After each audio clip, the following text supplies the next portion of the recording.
At the stands of the victory parade, Putin managed to gather almost all the scum of humanity. There was a whole assortment: torturers, executioners, outcasts, criminals, cannibals, thieves from all corners of the world. And together they gave this show a dazzling sense of disgrace. Of course, the main carbuncle of shame was shining Putin himself, but besides him, there was plenty of filth. The current ruler of the state, called Burkina Faso, Comrade Traoré, is known for his fondness for mass extrajudicial executions. Moreover, after carrying out a military coup and seizing power, he never stooped to the banal act of gunning down his opponents with a machine gun. Instead, he always approached the task of eliminating, as he put it, unnecessary people in the country, creatively, with flair and imagination.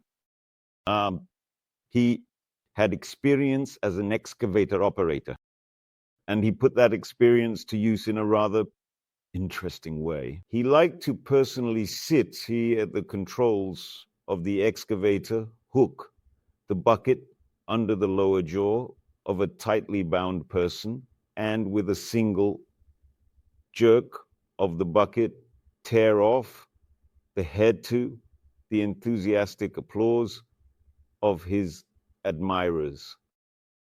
Well, of course, also present there, as you know, was the master of Congo, the master of 1979, Comrade Sassou Nguesso.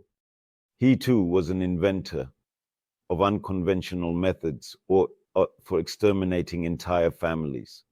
Maduro was there as well, who is also covered in blood. Well, he didn't really bother himself with being creative.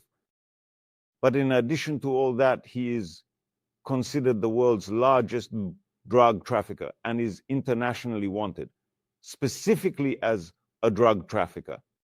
There was also the Brazilian President da Silva, a very experienced, seasoned thief who has repeatedly, quite literally, emptied the state treasury. Of course, da Silva tried to make amends and to retrain himself as a corrupt official, but for corruption, he actually ended up, in prison. There were also North Korean generals present who had spent most of their lives serving as commandants of North Korean concentration camps. I suppose I don't need to explain to you what kind of institution that is. There, people were simply exterminated by the tens of thousands. Well, all the other guests and participants in the parade were of about the same type, class, and level, except for perhaps Fetzel and Vucic, who have probably long been on the Kremlin payroll.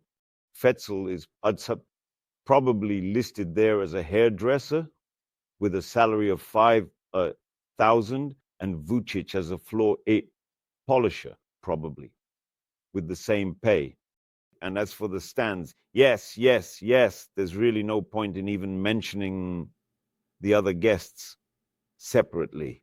Naturally, the lineup also included morels decorated with medals, in a state of oblivion, so deep, in fact, that they themselves started to believe in some sort of their own veteran status. You do understand, right, that if a person is younger than 100 years old, if he is 80, he physically cannot be any kind of veteran.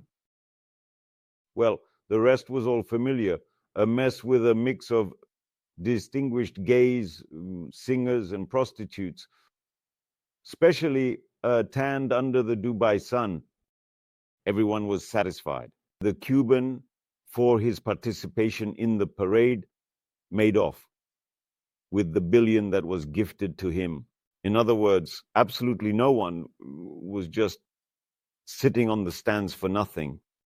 The most budget-friendly were Vucic and Faisal. There's a video of it on the internet. They what happened to them is called fusion. They held hands so tightly that surgical intervention was required to separate them. The thing is, their seats were at opposite ends of the stands, and the seating arrangement was done, well, of course, everyone was still expecting some surprises. That's why the seating arrangement was made with the level of brisance in mind.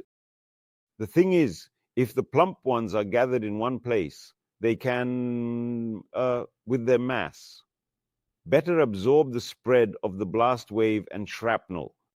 Of course, in this sense, Faisal is of very little use. But the well-fed Vucic, he could very well serve Russia in this regard.